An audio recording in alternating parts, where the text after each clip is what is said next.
Para ti, ¿qué es la iglesia? ¿Te has hecho esa pregunta? De repente para algunos la iglesia es un club. Y cuando la iglesia es un club, vienen y lo que esperan es encontrar amigos, pasarla bien y obviamente si no encuentran eso, se sienten incómodos. De repente para otras personas la iglesia es un teatro y acuden esperando un buen show. Y obviamente si el show es bueno se quedan y si no, obviamente van en busca de otro show.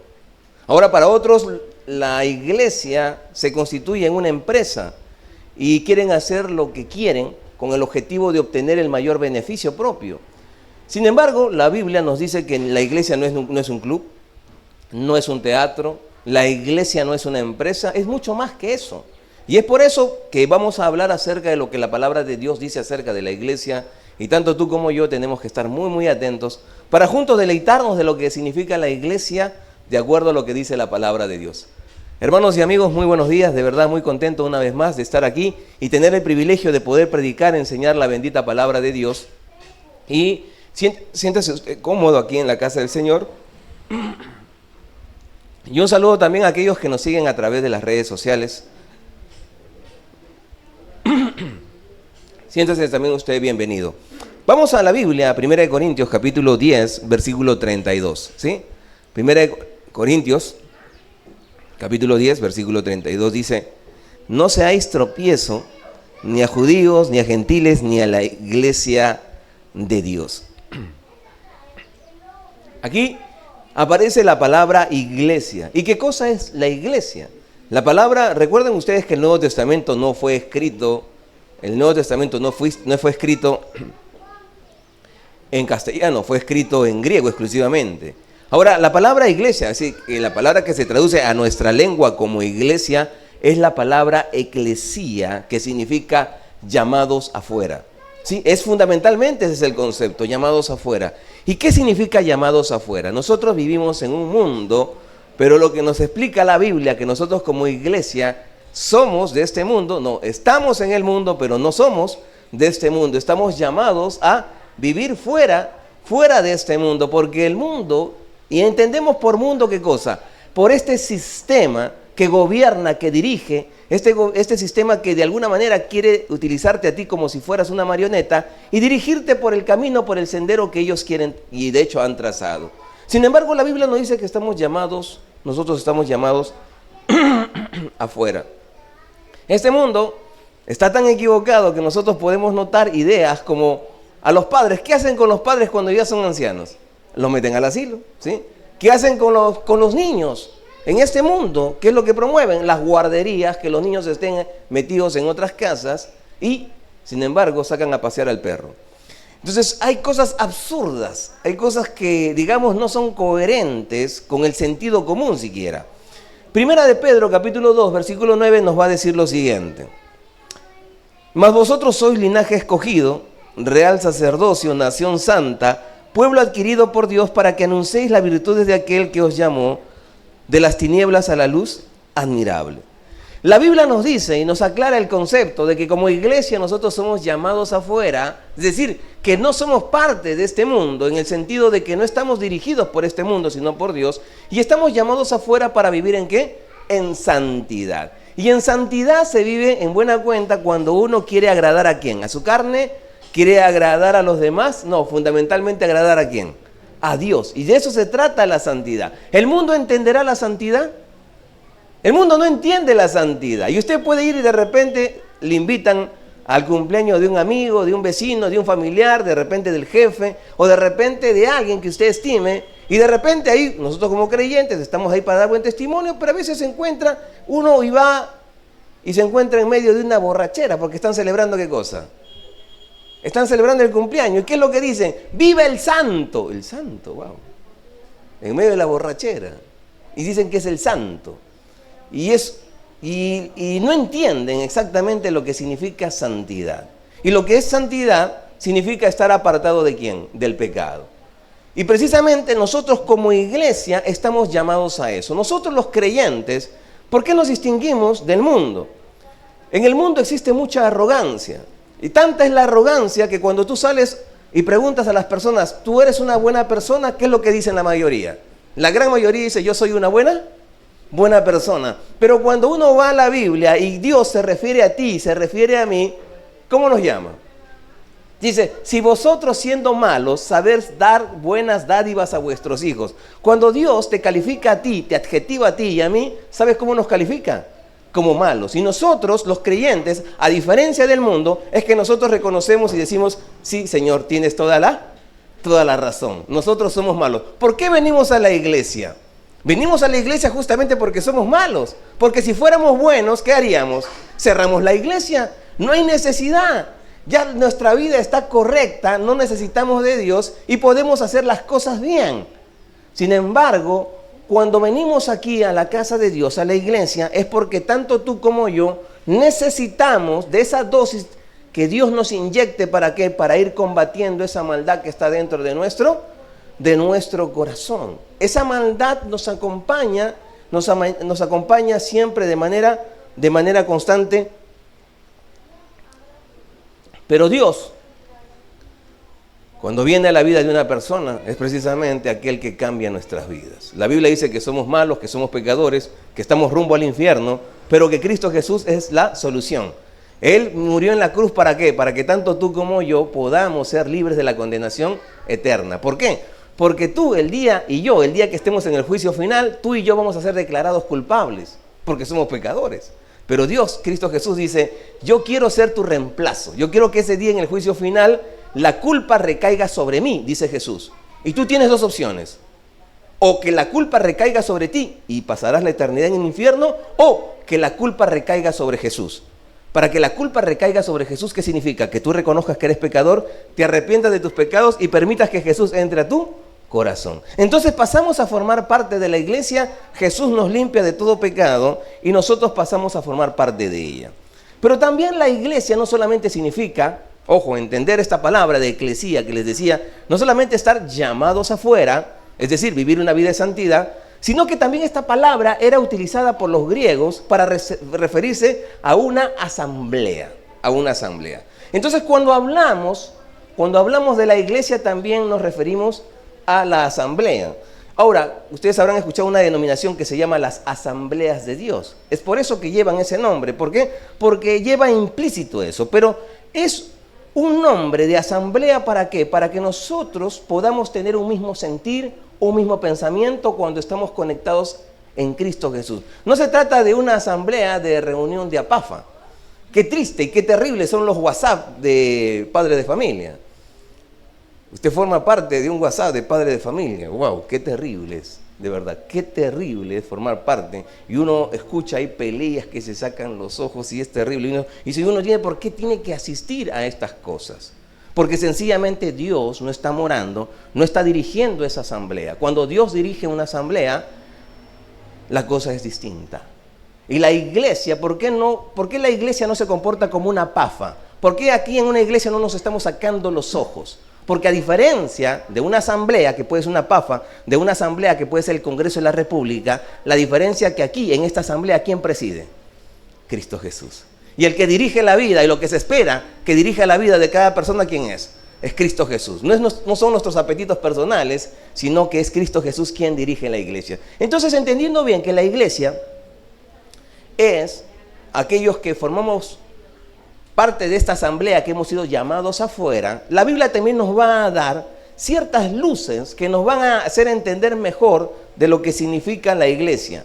Y es así que vamos a ver lo que es la naturaleza de la iglesia. Y una de las cosas que tenemos que entender es que la iglesia es un cuerpo. Vamos por favor a 1 Corintios, capítulo 12, versículo 27.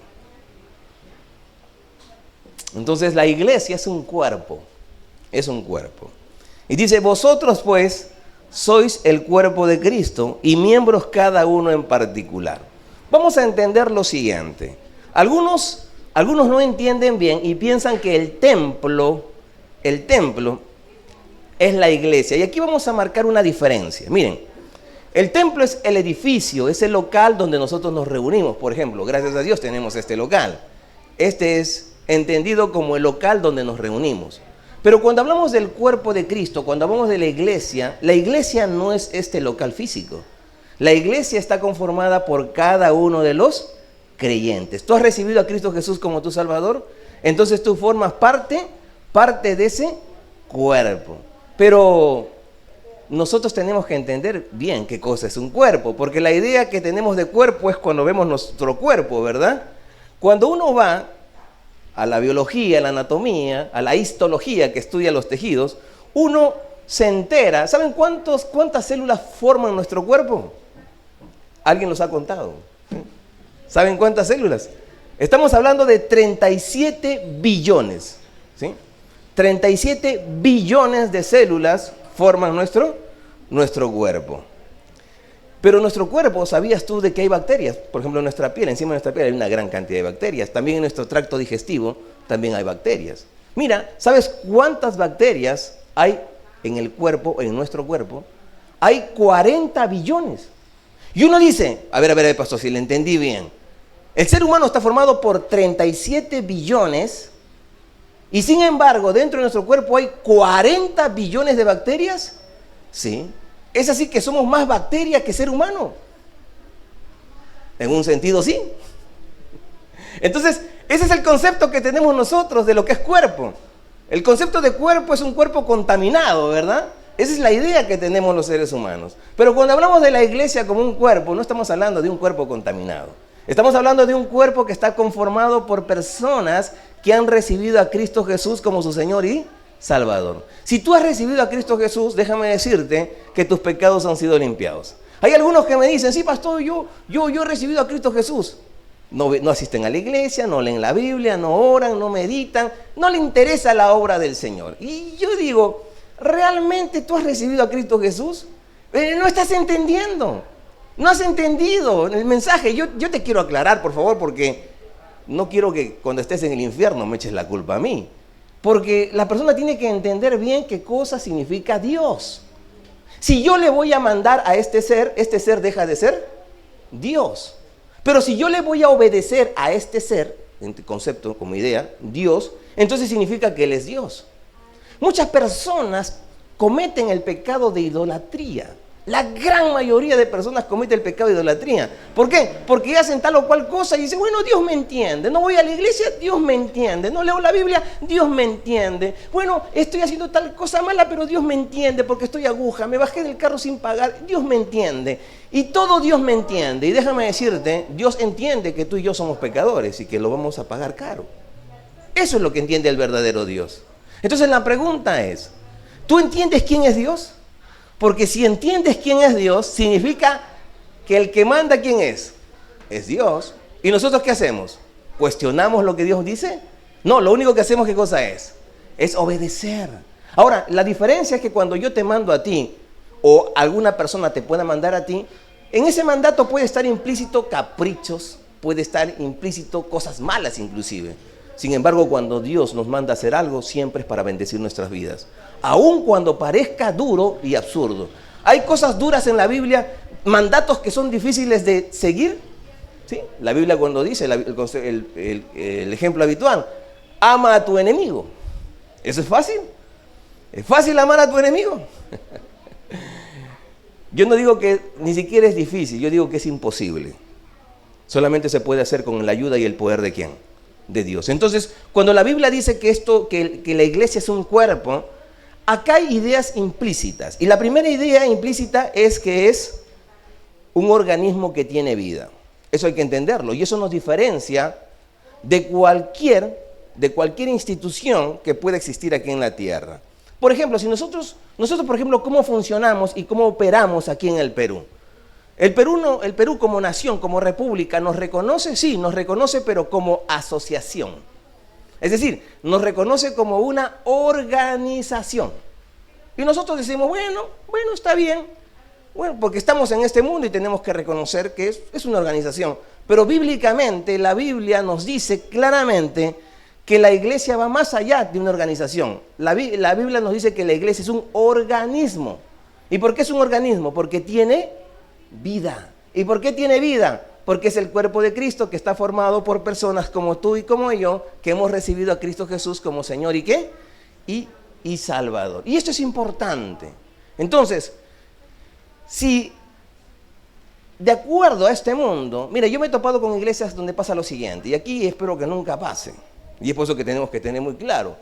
No había pastor, y como no había pastor, ¿qué es lo que decían? Bueno, vamos a tomar tal decisión, ya, vamos a tomar tal decisión, vamos a salir a evangelizar, pero ¿qué dice el estatuto?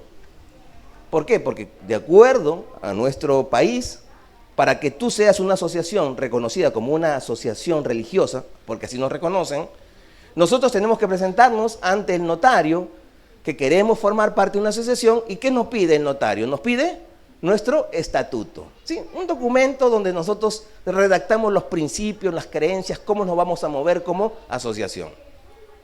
Pero déjame decirte que un estatuto es válido para una asociación, y lo entiendo. ¿Y una iglesia tiene que presentarlo? Sí. Pero la pregunta es, ¿nosotros como iglesia operamos bajo lo que dicta un estatuto? ¿O operamos bajo lo que dicta la palabra de Dios, la Biblia?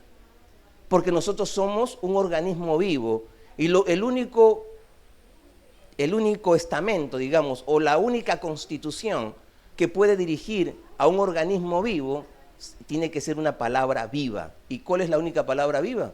La palabra de Dios, la Biblia. Entonces, es algo que nosotros tenemos que entender. Cuando tenemos que tomar decisiones, hermanos, nosotros no debemos preguntarnos a ver qué pensará mi papá, mi mamá, mi amigo, mi vecino, qué pensará el pastor. No, ¿qué dice Dios? Y eso es lo que marca el rumbo de una iglesia. Ahora, la iglesia también está formada ¿por quiénes? Por todos los creyentes. Si somos un cuerpo, tú formas parte de ese cuerpo. Tú y yo formamos parte de ese cuerpo. Y tenemos que entender que cada parte de nuestro cuerpo es importante o no es importante. O de repente alguien me diga, no, pastor, esto como que no me gusta. Puede ser que no te guste, no te agrade, pero cada cosa es importante. Y hay algunos que dicen, no, el apéndice, como algunas ideas absurdas, dicen, no, el apéndice no vale y por eso hay que sacarlo. No, el apéndice no se saca porque no vale. El apéndice se saca porque sencillamente en ese momento está inflamado y puede ocasionar un problema mayor, pero no es porque no valga, sí vale. Es un órgano linfoide. ¿Qué son los órganos linfoides? Son aquellos que se encargan de producir anticuerpos, defensas ¿para quién? Para tu propio cuerpo, para mi cuerpo. Imagínate en el intestino donde hay tantas bacterias, ¿se requiere que haya anticuerpos para que te cuiden y te vigilen? Claro que sí. Bueno, pero si está mal, caballero, hay que sacarlo. Pero cada parte de nuestro cuerpo es importante. Entonces, la pregunta es, ¿tú formas parte del cuerpo? Claro que sí. Claro que sí, nosotros formamos parte del cuerpo. Así como el cuerpo tiene órganos y cada órgano tiene una función, imagínate que tú te levantes un día y tus pulmones dicen, si no hay solución, la huelga continúa. Imagínate que tus pulmones quieren hacer huelga. ¿Qué pasaría contigo? ¿Cómo te sentirías? ¿Qué pasaría? No dice, no, ya me cansé. Todos los días, inspiración, expiración, hematosis, intercambio de gases. No, ya me cansé, ya me agoté. ¿Qué pasaría? ¿Qué pasaría con tu cuerpo? Tendrías problemas, ¿verdad? Imagínate el riñón que también haga huelga y digo, no, ya me cansé, ya me agoté, tanto trabajo, estar filtrando la sangre. ¿Qué dicen que yo soy el colador todo el día? No. Y si el riñón hace problemas, no quiere trabajar, tú y yo lo vamos a sufrir. Y es lo mismo que pasa dentro de una iglesia. Porque si tú formas parte del cuerpo de Cristo, significa que así como opera un organismo, un cuerpo, tú también desempeñas una función. Yo te hago una pregunta, ¿para qué sirve el oído? Para escuchar, para oír, ¿verdad? ¿Para qué sirven los ojos? ¿Lo están pensando algunos? ¿Para qué sirve la mano? Para agarrar. Y la pregunta sería, ¿para qué sirves tú en la iglesia? Y a veces esa pregunta para algunos es como que... Y algunos piensan que, como le digo, cuando uno tiene un concepto equivocado, errado de lo que es la iglesia, piensan que es un club, entonces ya la pasé bien, qué chévere, qué bonito, pastor, qué bacán, ya hice catarsis y ni bien acabe el culto, ¡pam!, me mando volar. No le interesa si hay que limpiar las sillas, no le interesa que hay que guardar, no le interesa cómo estás y de repente hay hermanos que han venido con ideas suicidas. Hay creyentes y hay personas que vienen a una iglesia a veces antes de quitarse la vida. Y pues no le interesa, no le importa, porque sus problemas son mayores. ¿Me entienden? Y nosotros como iglesia no podemos ser indiferentes. Porque imagínate que si nosotros no tuviéramos ojos, mira, hermano, yo, ¿verdad? Mis ojos, mi vista es reducida, que si no tuviera lentes, de verdad, para mí sería muy, muy difícil. Y de hecho que es bien difícil para mí el no tener lentes. Imagínate, yo me pongo a pensar el actuar sin poder ver. O imagínense cuántas veces me iría contra la pared, imagínense, me caería. Y eso es lo que pasa, así sufre una iglesia. ¿Cómo sufre una iglesia? Cuando los miembros no entienden que forman parte del cuerpo. Y como cuerpo Dios nos ha dado dones y talentos. ¿Para qué? Para que nosotros podamos operar y el cuerpo pueda marchar bien. De eso se trata. Cuando Cristo Jesús vino a este mundo, siendo Dios, Él dijo, yo he venido para ser servido, dijo, para que me atiendan. Por favor, pásame el control. Maratón de Netflix. Qué chévere. Me lo merezco, yo he hecho todo el universo. Por favor. No, Él dijo, yo he venido ¿para qué? Para servir. Y tanto es así que Cristo Jesús se puso a lavar los pies de sus discípulos. Es la pregunta, ¿cuántos de nosotros estaremos dispuestos a lavar los pies del otro? ¿Has visto mis pies? ¿Has visto mis pies? ¿Te atreverías a lavar mis pies, pastor? Por favor, no diga eso. Nosotros estamos, como iglesia, formamos parte de un cuerpo y tenemos que entenderlo. ¿Existimos para qué? Para servir. Y a veces decimos, ay, ya quieren abusar de nosotros. Miren, cuando la persona no entiende este concepto, va a sufrir. Y sufre. Yo recuerdo bastante el caso de una hermana, por si acaso no vaya a buscarla acá dentro de la iglesia, porque no es acá. Y sufría mucho por su hija. Y sufría bastante por su hija, porque su hija no podía tener hijos. Y su hija estaba en otro país y no podía, y todos los días le llamaba. Y todos los días era un mar de lágrimas, y y es triste. Hay que vivirlo obviamente, para entender. Yo lo entiendo, comprendo eso. Y me dice, pastor, todos los días ella me llama. Y llora, y llora, y llora. ¿Qué puedo hacer? ¿Qué podemos hacer? Pastor, la verdad es que ya no sé qué hacer. Y yo le digo, mira hermana, una de las cosas que le va a ayudar a ella es que se vaya a un albergue o que comience a visitar a sus vecinos o sus vecinas, que busque dentro de su entorno personas que la están pasando mal, porque déjame decirte que alrededor nuestro siempre hay personas que están sufriendo, que busque personas que estén sufriendo y que les comience a ayudar. Pero dicen, pero pastor, si ella necesita ayuda. No sabes cómo ayuda el ayudar a otros. Porque la Biblia dice que es más bienaventurado. Como que no agrada esa palabra. Más bienaventurado es dar que recibir. Y cuando hablamos de dar, no solamente se refiere a dinero, se refiere a dar tiempo. Dar tiempo. No sabes cuánto puedes ayudar a una persona simplemente dando tu tiempo. Recuerdo en una consejería con un jovencito, su padre ya 1 año que lo había perdido y él no superaba. Y era un mar de lágrimas. Y él me comienza a contar y me dice, pastor, yo extraño a mi papá. He hablado con un hermano de mi iglesia y le he dicho, por favor, permíteme decirte papá. Imagínate, así estaba. ¿Y sabes qué es lo que hace? Comienza a llorar como un niño. ¿Qué es lo que dice Dios? ¿Qué es lo que dice Dios? Dios siempre tiene el consejo acertado. ¿Qué debemos hacer con las personas que están llorando? Decirle, no llores. La gran mayoría, ya, deja de llorar. La gran mayoría, ¿no? Pero cuando uno va a la Biblia, ¿qué es lo que dice la Biblia? Llorar con los que lloran. Y me puse a llorar con él. Y no te imaginas lo reconfortante que fue para él y para mí. Porque la Biblia dice que más bienaventurado es dar que recibir. Nosotros estamos aquí para servir. Y tú piensas que sirviendo vas a caer en problemas, vas a perder. No. Vas a ser tremendamente bendecido, ¿sí? Ahora, la iglesia no solamente la iglesia es un cuerpo, no solamente Dios lo define y lo ve de esa manera, sino que la Biblia también nos dice que la iglesia es una familia. Así que vamos por favor a 1 Juan capítulo 3, versículo 2.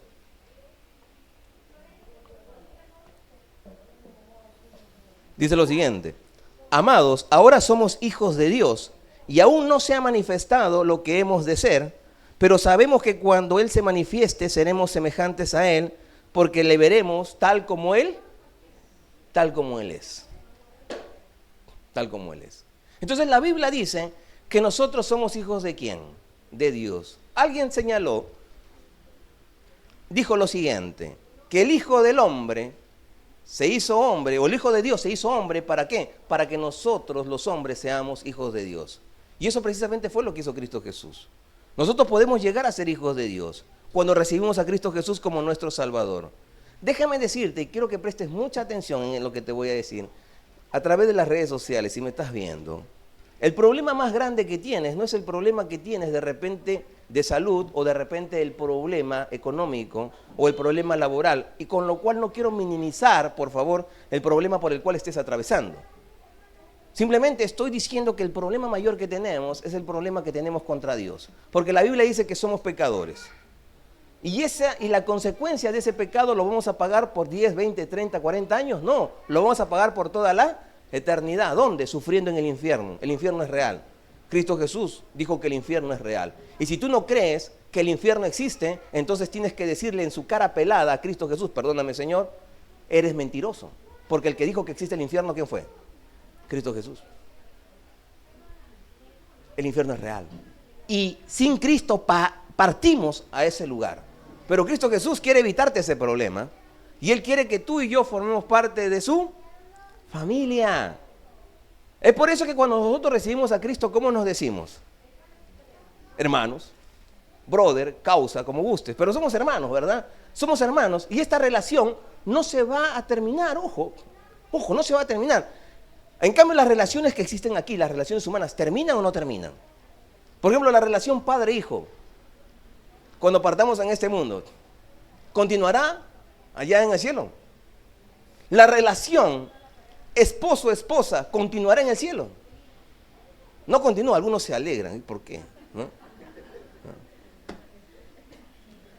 No. Miren, todas las relaciones se pierden, pero ¿sabes cuál es la relación que no se pierde? El hecho de que tú y yo, si tú eres creyente, que somos hermanos en Cristo.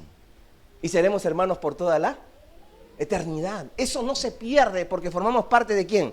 De la familia de Dios. Y esto se dice en un contexto en el cual si no lo explicamos no lo vamos a entender bien. Así que presta atención. Israel forma parte de los cautivos, digamos, dentro del Imperio Romano. El Imperio Romano tenía leyes y sus leyes obviamente se imponían.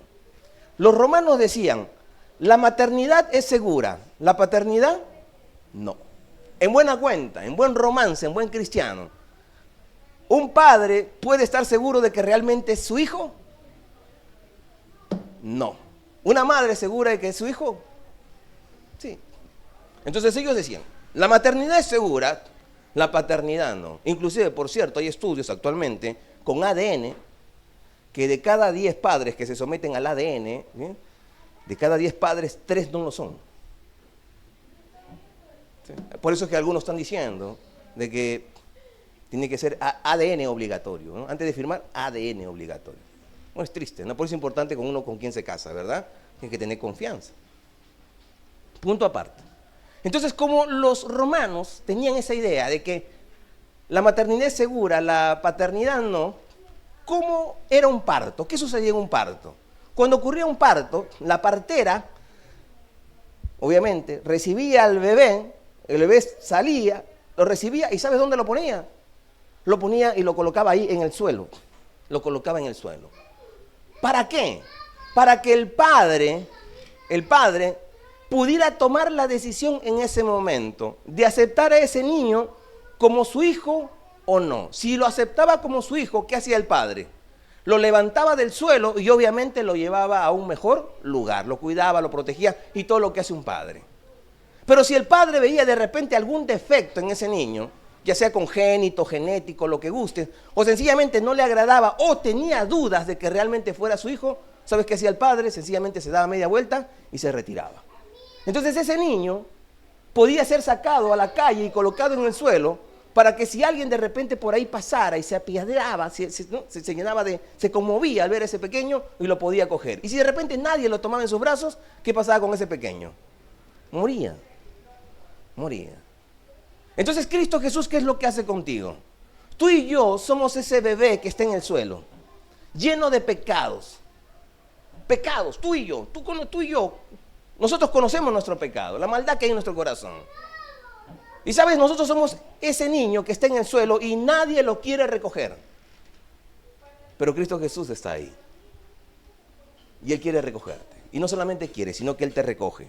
Y aquellos que hemos recibido a Cristo Jesús como nuestro Salvador, Él nos ha recogido. Y por eso que la Biblia dice claramente aquí, en Efesios 1:5, en amor habiéndonos predestinados para ser adoptados hijos suyos por medio de Jesucristo, según el puro afecto de su voluntad. ¿Sabes por qué? Él nos adoptó.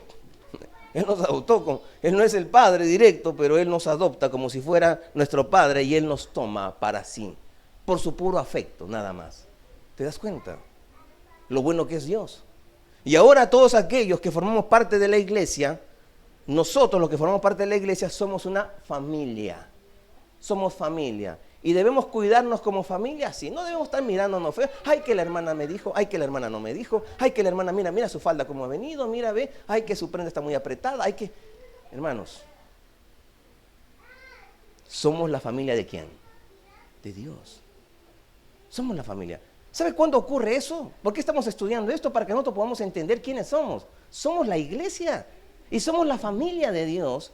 Y en la familia de Dios no hay espacio para esos comentarios. La iglesia no solamente es la familia de Dios. ¿Qué cosa es la familia? Es el cuerpo ¿de quién? De Cristo. Recuerdo el caso, y hay casos muy comunes en esto, porque tiene que ver mucho, son casos psiquiátricos. Y llegó un hombre a emergencia, y llega a emergencia con la mano amputada. Inmediatamente se hace todo lo que se tiene que hacer ante esa emergencia. Después de la anamnesis, después de la entrevista, las preguntas que se le hace al paciente, el médico se entera de que es el propio paciente quien, sacando un machete, ¡pam!, se voló la mano. En ese momento, ¿sabes qué es lo que hizo el médico? Interconsulta. ¿A quién crees que le va a hacer la interconsulta? A psiquiatría. Porque solamente un loco puede sacarse la mano, ¿verdad? Y si nosotros somos un cuerpo, y somos el cuerpo de Cristo, nosotros podemos atentar contra otro hermano, de repente el otro hermano es la mano, y comenzamos a hablar pestes del hermano o de la hermana. Y comenzamos a mirarlo feo, aun cuando no decimos nada, pero dentro de nuestro corazón hay un resentimiento, un odio, una tirria contra esa persona. Y es como aquel que saca un hacha, un machete, y se saca la mano. Y podríamos decir, ¿cómo está ese creyente? Está loco, porque no sabe lo que está haciendo, no está entendiendo lo que significa realmente el ser la iglesia. Somos el cuerpo de Cristo, somos la familia de Dios. Lucas 7:41 del 43, del 41 al 43, de ahí me salto al 47, para poder entender esta idea de familia. Dice, un acreedor tenía 2 deudores, el uno le debía 500 denarios y el otro 50. Y no teniendo ellos con qué pagar, perdonó a ambos. Di pues, ¿cuál de ellos le amará más? Respondió Simón, pienso que aquel a quien perdonó más. Y él le dijo, rectamente has juzgado. Me salto al 47. Por lo cual te digo que sus muchos pecados le son perdonados, porque amó mucho, mas aquel a quien se le perdona poco, ¿qué dice? Poco ama.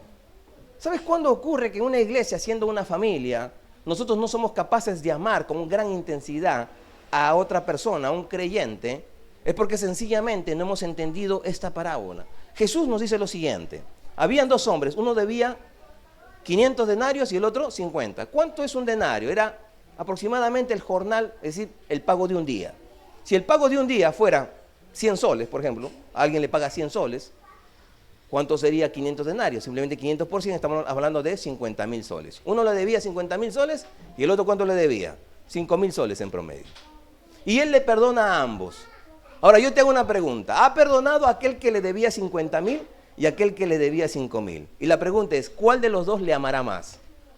Obviamente a quien le perdonó, a quien le perdonó más.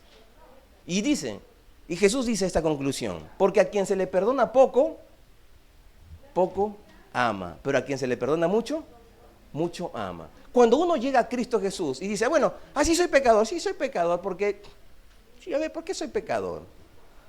Un día me tropecé con mi gato, le pisé la cola.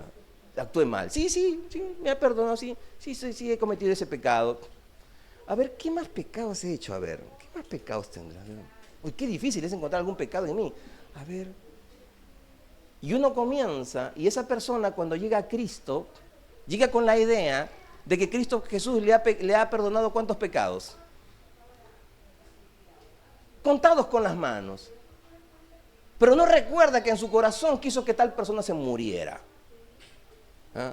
No recuerda el odio que siente a tal o cual persona. Y es más, ni siquiera entiende que ya de por sí, por ser seres humanos, por haber nacido, ya nacemos ¿con qué? Ya nacemos con pecado. Nacemos con pecado. Y hay algunos que se horrorizan. ¿Cómo puede ser que alguien nazca con pecado? Sí, ya somos malos. Y el ejemplo habitual, hermanos, embarazo gemelar. Y en el embarazo gemelar, inmediatamente, se diagnostica embarazo gemelar, inmediatamente pasa a ser embarazo de alto riesgo. Uno de los motivos por el cual pasa a ser embarazo de alto riesgo, ¿por qué? ¿Sabe por qué? Porque los bebés dentro del vientre compiten. Ahí están, los dos están compitiendo. ¿Por qué compiten? Por la sangre, porque a través de la sangre, ¿qué les llega? El oxígeno, las hormonas, los nutrientes, todo le llega. Y aquel que pudiera quedarse con la mayor parte de sangre, obviamente que le va a ir mejor. Y hay una lucha que inclusive hay casos en los cuales uno de los bebés nace vivo y el otro nace muerto. Y la pregunta es ¿por qué? Porque en esa competición, en esa competencia, uno de ellos se apoderó de la mayor parte de sangre que le dejó prácticamente al otro con casi nada y le costó la vida. Y la pregunta es, a ese bebé en el vientre, ¿quién le enseñó a ser tan egoísta? ¿Quién le enseñó? ¿Quién? Papá, porque a todo papá le echa la culpa, ¿no? Papá le enseñó. Mamá. ¿Nacemos? ¿Cómo nacemos? Nacemos pecadores, nacemos malos, ¿me entienden? Ahí está, la maldad está dentro de nuestro corazón. Entonces, si somos una familia y nosotros entendemos de la gran cantidad de pecados que Dios nos ha perdonado, entonces la Biblia dice que a quien se le perdona poco, poco ama. Y cuando uno es orgulloso, cuando el ego tiene el pecho inflado, o no tiene el pecho inflado, ¿uno amará mucho? No, porque piensa que Dios le ha perdonado solamente unos cuantos pecados por ahí y esa persona piensa que le está haciendo un favor a Dios yendo al cielo. Porque su presencia hace de que el cielo sea cielo. Y es el ego. Pero cuando uno realmente entiende que uno es pecador, uno entiende que Dios nos ha perdonado una gran cantidad de pecados. Y cuando eso ocurre, uno ama tanto a Dios que es capaz de amar a los hermanos. Y aun cuando nos han fallado. Porque seamos también realistas. ¿Nos han fallado o no nos han fallado? Y si eres honesto, también tú has fallado en algún momento a alguien. A ver, que tire la primera piedra. Hemos fallado. Ahora, no solamente somos el cuerpo de Cristo, no solamente somos la familia de Dios, también la Biblia dice que la iglesia es la casa de Dios. La casa, el jato, dicen algunos. 1 Timoteo 3:15. Para que si tardo sepas cómo debes conducirte en la casa de Dios, que es la iglesia del Dios viviente. Entonces, cuando habla acerca de la casa, imagínate, ¿dónde tú te sientes más cómodo? ¿Dónde te sientes tranquilo? ¿Dónde tú eres realmente, dónde te vistes como quieres vestirte, por ejemplo, en este verano? Mira, yo estoy predicando ahorita con un saco todavía, imagínate. Pero, ¿cómo crees que estoy en mi casa? ¿Qué crees que paso con estoy ahí en mi cuarto o estoy en la cocina con saco y corbata? ¿Piensas que estoy así? No, afuera. Uno quiere estar, sobre todo en este calor, ¿verdad? Yo ni siquiera ando con zapatos, ando descalzo en mi casa. ¿Y por qué? Porque no me siento juzgado en mi casa, ¿verdad? O alguien se siente juzgado en casa. Nos sentimos tranquilos, ¿verdad? Ahí nos sentimos cómodos, porque estamos en casa de papá, decimos. Estamos en casa de papá y los hijos se sienten tranquilos, cómodos, juegan, se divierten. Aún hasta cuando rompen algo, saben que están en casa de papá. Bueno, por cierto, me quedé sin vasos. Todos aquellos que tenemos hijos sabemos lo que es eso, ¿verdad? Pero se sienten cómodos, tranquilos. ¿Por qué? Porque saben que es parte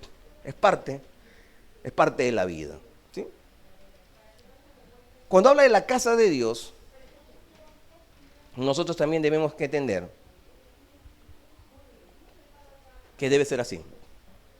Que debe ser un lugar de protección, un lugar de acogida, un lugar donde tú te debes de sentir aceptado, por ser como eres, no por lo que las personas quieren que tú seas. Por ser como eres me refiero a la manera como Dios te diseñó. No me refiero, porque Dios nos acepta en el sentido de que Él nos ha diseñado de tal manera, pero eso no significa que nosotros pues vamos a estar pecando, pecando y pecando. Dios no acepta nuestro pecado. Lo que Dios quiere es que nosotros nos dejemos moldear y podamos ser utilizados, instrumentos en las manos de Dios, de acuerdo a la personalidad y características que nosotros tenemos. Nos sentimos bien. Sin embargo, hay personas que dicen, ¿por qué no vas a la iglesia? ¿O por qué has dejado de ir a la iglesia? Es que allí me tratan mal. ¿Me escuchas? Porque le trataron mal, ya no va a la iglesia. A esas personas, y por internet también se me escuchan, aquellos que no van a la iglesia porque les tratan mal, el día que se enfermen, no vayan al hospital. En el hospital, ¿cómo te tratan? A ver, seamos honestos. ¿Cómo te tratan en el hospital? Bienvenida, por favor. Por favor, una silla de ruedas, por favor. Yo les llevo, por favor. Sí, páseme ese papel. ¿Así te llevan? ¿Así te tratan en el hospital? ¿Cómo te tratan en el hospital? Eres un fastidio, una incomodidad. Despierten al médico. ¿Quién viene a fastidiar? Nos tratan mal. Y la pregunta es, ¿no vas al hospital porque te tratan mal? Y es más, ya sabemos que nos van a tratar mal. Una de las cosas que tenemos que enfrentar es eso. Ya lo sabemos. Por eso una estrategia que yo tengo cuando voy al MINSA o al seguro es, siempre voy con saco y corbata al hospital. Funciona. Buenas tardes, ¿cómo está? ¿Sí? Pase, por favor. A ver, vete con tu chorcito, vete con tu sandalia. Porque te tratan como te ven, ¿no? No debiera ser así. No debiera ser así. Pero es algo que tú y yo lo vivimos, ¿verdad? Bueno, en la casa de Dios, que es la iglesia es la casa de Dios, es la casa de papá, es una casa que nosotros debemos cuidar.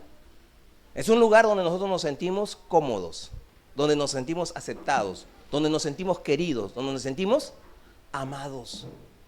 Y aun cuando alguien falla o alguien tiene algún problema en casa, ¿qué hacemos? No lo acurrucamos, no lo abrazamos. Yo le he dicho a mi hijo muchas veces, yo no quiero que mi hijo nunca diga, de repente cuando haga algo grave, que por cierto no quiero que lo haga. Yo no quiero que él diga, bueno, hice tal cosa y no le digo a mi papá porque si le digo mi papá me va a matar. No quiero que eso venga a su mente. Y yo he hablado con mi hijo, mira hijo, yo no quiero que hagas cosas terribles. Pero si un día haces algo así, yo voy a estar contigo.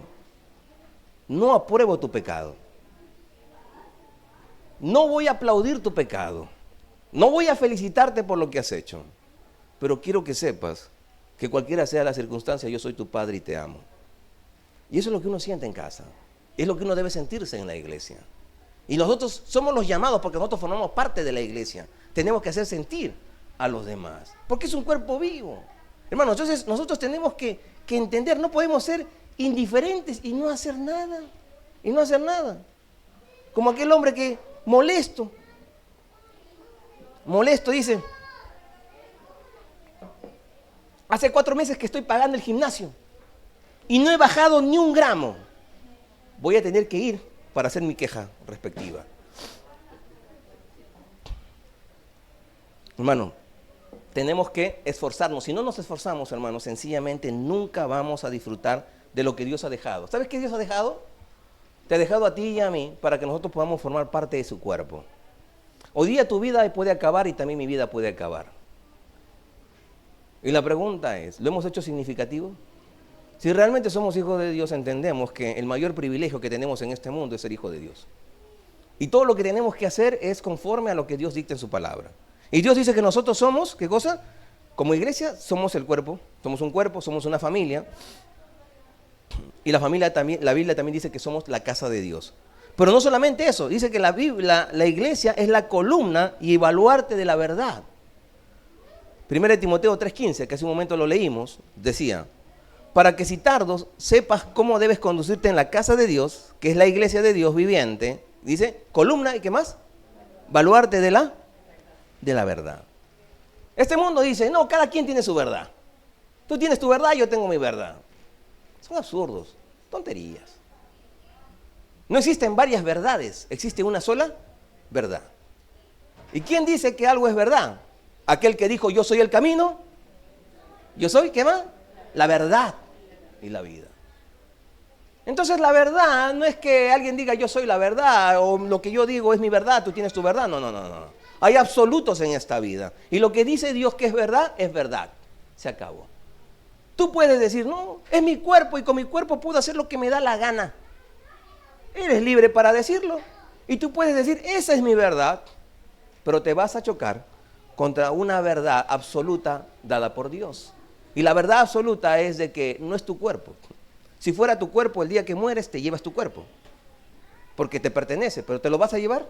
Ni tú ni yo nos vamos a llevar. ¿Sabes por qué no llevamos nuestro cuerpo? Yo puedo llevar mi celular. ¿Y por qué lo puedo llevar? Porque es mío. ¿Pero por qué no llevamos nuestro cuerpo?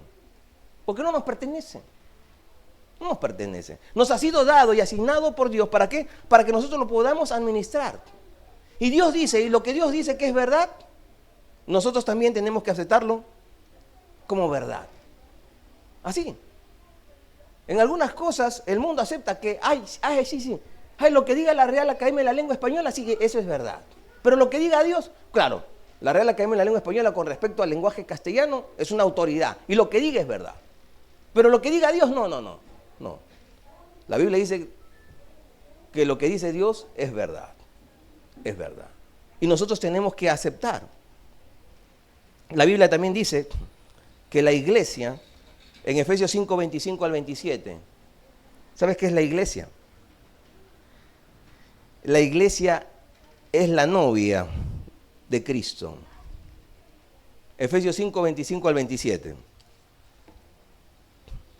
Maridos, amad a vuestras mujeres, así como Cristo dice, amó a la iglesia y se entregó a sí mismo por ella, para santificarla, habiéndola purificado en el lavamiento del agua por la palabra, a fin de presentársela a sí mismo una iglesia gloriosa, que no tuviese mancha ni arruga, ni cosa semejante, sino que fuese santa y sin mancha. Les voy a explicar. La Biblia dice que Dios es espíritu, pero tú y yo somos espíritu, alma y cuerpo. Tenemos materia. No, Dios es enteramente espíritu, dice la palabra del Señor. Y Dios, así como nosotros tratamos de hacerle entender a nuestros niños alguna verdad, y para hacerle entender a nuestros niños una verdad, a veces tenemos que llevar, como quien dice, con manzanitas, ¿no? Para que nuestros niños puedan entender algún concepto. Igual también Dios trata de hacernos entender a nosotros con manzanitas, para que tú y yo podamos entender una realidad espiritual. Dios, de alguna manera, nos muestra cómo será la relación que exista por toda la eternidad entre Cristo y su iglesia. ¿Cómo será esa relación? ¿Alguien lo ha vivido? No. ¿Cuándo lo vamos a vivir? El día que muramos. Y la pregunta es, pastor, pero ¿no puede haber un adelanto? ¿Una probadita? Y sí, Dios nos va a dar una probadita. ¿Y sabes cuál es esa probadita? Es el matrimonio. Y Dios crea el matrimonio donde el esposo hace las veces de ¿quién? De Cristo. Y la esposa, la novia, hace las veces de ¿quién? De la iglesia. Entonces un matrimonio, ojo, cuando Dios instituye el matrimonio, nos está dando de manera simbólica cómo será la relación por toda la eternidad con Dios. ¿Es en serio, pastor, lo que usted dice? Sí, es en serio, así lo dice la Biblia.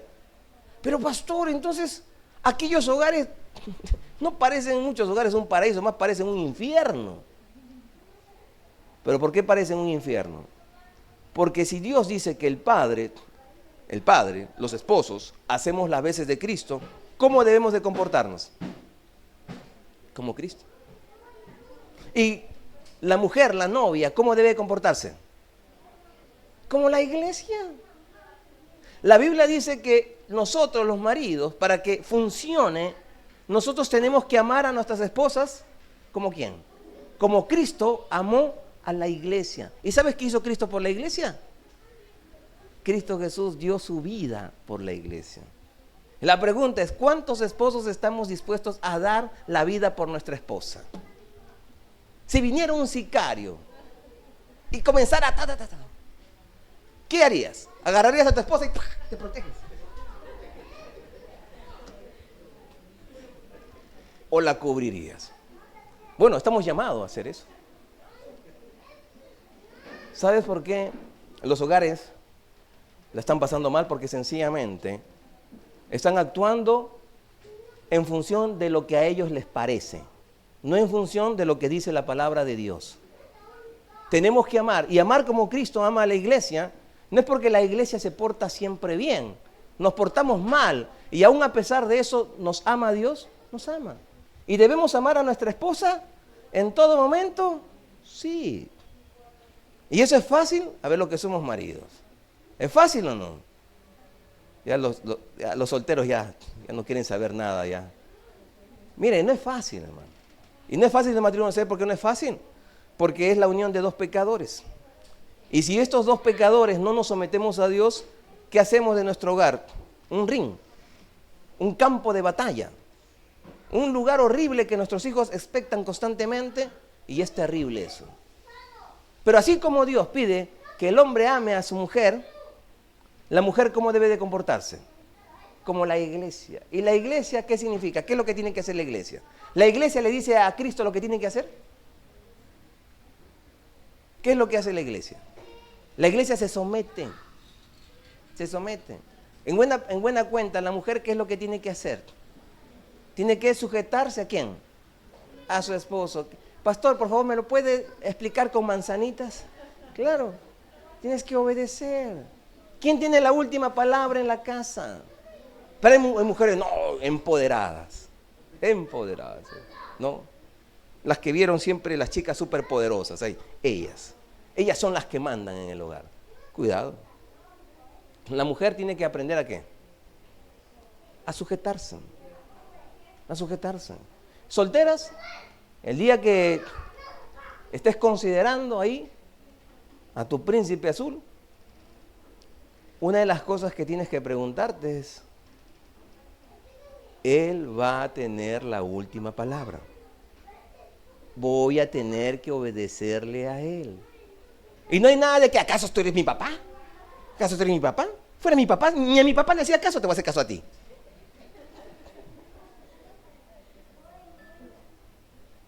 Así es. Y eso destruye en los hogares. ¿Sí? Dios ha dejado la fórmula. Y las mujeres, ¿qué es lo que tienen que decir? Tienen que obedecer, tienen que hacerlo. Ahora, cuando digo obedecer, no estoy diciendo obedecer en cualquier cosa. Estoy diciendo obedecer en nada que atente, en nada que sea pecaminoso. ¿Me entiendes? Si no es pecaminoso, aun cuando tu esposo, tú dices, hoy día voy a hacer, no sé, arroz con pollo. No, hoy día vas a hacer chaufa, por decir. En algo tan simple y sencillo, aun cuando tú te puedes molestar y fastidiar, si tú amas y temes a Dios, tienes que hacerlo. Ahora, yo digo a todos los esposos que tampoco debemos provocarle a nuestra esposa, pues tampoco tienes que ser sabio. No, ya, yo mando, yo soy el papi, ya. Yo voy y comienzo, no, mucho cuidado. Uno también tiene que ser sabio. Así como el hombre, la mujer debe hacerle fácil ser amada, el hombre también tiene que hacerle fácil el trabajo ¿a quién? A su esposa, que lo respete, ¿me entiendes? Pero aún así, él, no sea lo que fuere, la mujer tiene que obedecer. Y obviamente estamos hablando dentro del marco de lo correcto. Dice, ay no, tú eres mi esposa y bueno, yo tengo otra mujer y va a vivir acá en la casa. Yo soy el que mando. Y tú tienes que aguantártela. No, eso no dice la Biblia. Estamos hablando de cosas, reitero, que tienen que ver con cosas correctas. Yo soy el que mando y yo te golpeo, te pateo, te insulto y yo hago contigo lo que quiero. No, eso no dice la Biblia, en ninguna parte de la Biblia. Si eso ocurre, se tiene que denunciar. ¿Me entiendes? Eso no tiene nada que ver con sujeción. Eso es abuso. ¿Me entiendes? Entonces quiero aclarar esto. Y nosotros debemos entender que la Biblia dice que la iglesia, ¿qué cosa es la iglesia? Es la novia. Y la novia tiene que estar bien ataviada, tiene que estar bien cuidada. La novia tiene que estar... Y es interesante, ¿no? Porque cuando, por ejemplo, los hombres, ¿tú has visto la zapatilla de un hombre y la zapatilla de una mujer? Yo siempre veo las zapatillas de las mujeres siempre limpiecitas, es por lo general, ¿no? Por lo general. La zapatilla de un hombre, ¿no? Es totalmente distinta. La mujer siempre tiene la tendencia a la limpieza, ¿no? Es lo que se espera, ¿no? Por lo general. Algunos están limpiando sus zapatillas. No, no lo haga, por favor. Lo cierto es que es como que en la mujer, esa idea de estar limpia. La novia tiene que estar siempre ataviada, bien presentada ¿para quién? Para su esposo. Y nosotros como la novia, como iglesia, ¿cómo una iglesia se limpia? Viviendo en santidad, viviendo de acuerdo a lo que dice la palabra de Dios. Ahora, la iglesia no solamente es eso. La Biblia dice que la iglesia es el rebaño de Cristo. Vamos a Hechos capítulos 20, 28. Miren lo que dice. Por tanto, mirad por vosotros y por todo el rebaño, en el cual el Espíritu Santo os ha puesto por obispos para pastorear la iglesia de Dios, la cual Él ganó con su propia sangre. La iglesia también es mostrada como un rebaño, como un rebaño. Ahora, si ustedes, por ejemplo,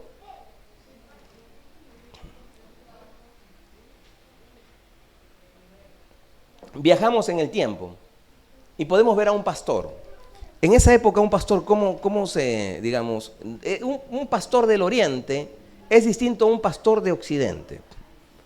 Si tú alguna vez de repente has pastoreado o de repente has ido de viaje al interior de nuestro país y has visto a alguien pastorear, lo vas a encontrar de la siguiente manera. El pastor está detrás y está arreando, ¿sí?, al ganado. ¿Dónde se ubica el pastor?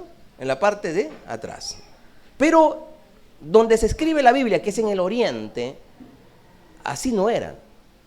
¿El pastor dónde iba? Adelante.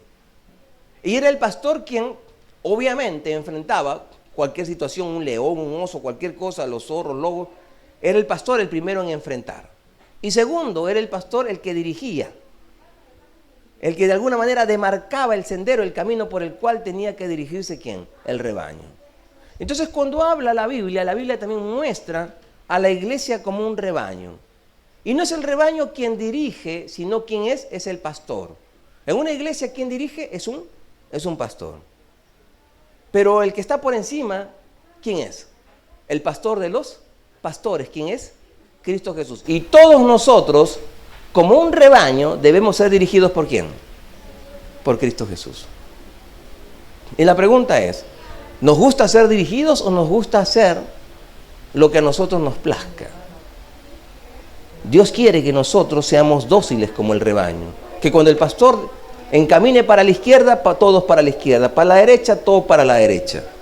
Y eso es como la iglesia tiene que comportarse. Entonces hemos visto que Dios nos muestra cuál es la naturaleza de la iglesia. Y nos muestra a la iglesia como si fuera un cuerpo, nos muestra a la iglesia como una familia, nos muestra a la iglesia como la casa de Dios, también nos muestra a la iglesia como el rebaño de Cristo y también nos muestra como la columna y baluarte de la verdad y también como la novia de Cristo. Y eso debemos tener bien claro, hermanos. Eso es la iglesia. Y nosotros como iglesia tenemos que comportarnos de acuerdo a esa verdad. Vivimos en un mundo de tinieblas, donde a lo malo se le llama bueno y a lo bueno que se le llama malo. Es terrible, hermanos. Es terrible el mundo en el cual nosotros estamos viviendo. Y en ese mundo de tinieblas, tú y yo tenemos que brillar. Si realmente eres un hijo de Cristo, un hijo de Dios, estás llamado a brillar. ¿Alguna vez te has puesto a mirar el cielo y uno se pregunta, ¿por qué en el espacio, si hay tantas estrellas, literalmente hay millones y millones de estrellas, ¿por qué el espacio es oscuro? ¿Te has hecho esa pregunta? Si hay millones de estrellas. ¿Sabes por qué? Te lo voy a explicar de esta manera. Nosotros tenemos una estrella, nuestra estrella más cercana, que es el Sol,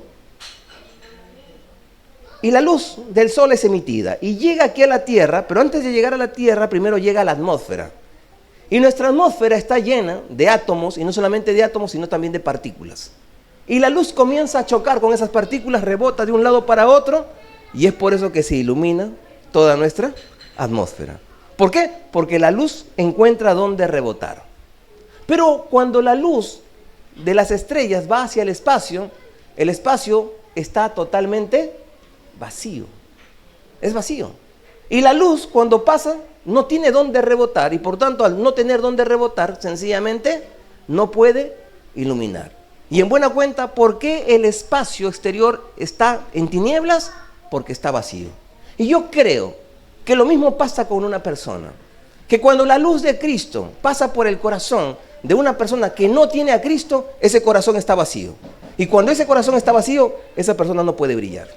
Y de hecho que no brilla. Y de hecho que no puede iluminar. Y que no puede demarcarle a otra persona cómo vivir porque no tiene la luz de Cristo. Pero si tú tienes a Cristo Jesús, eso que significa que tu corazón está lleno.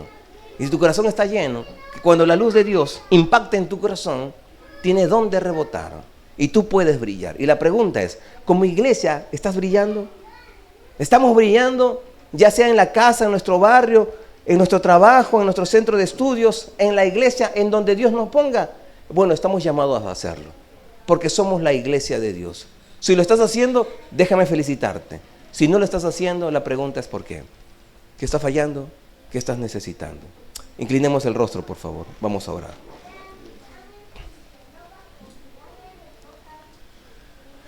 Cada uno conforme a lo que la palabra de Dios ha escuchado.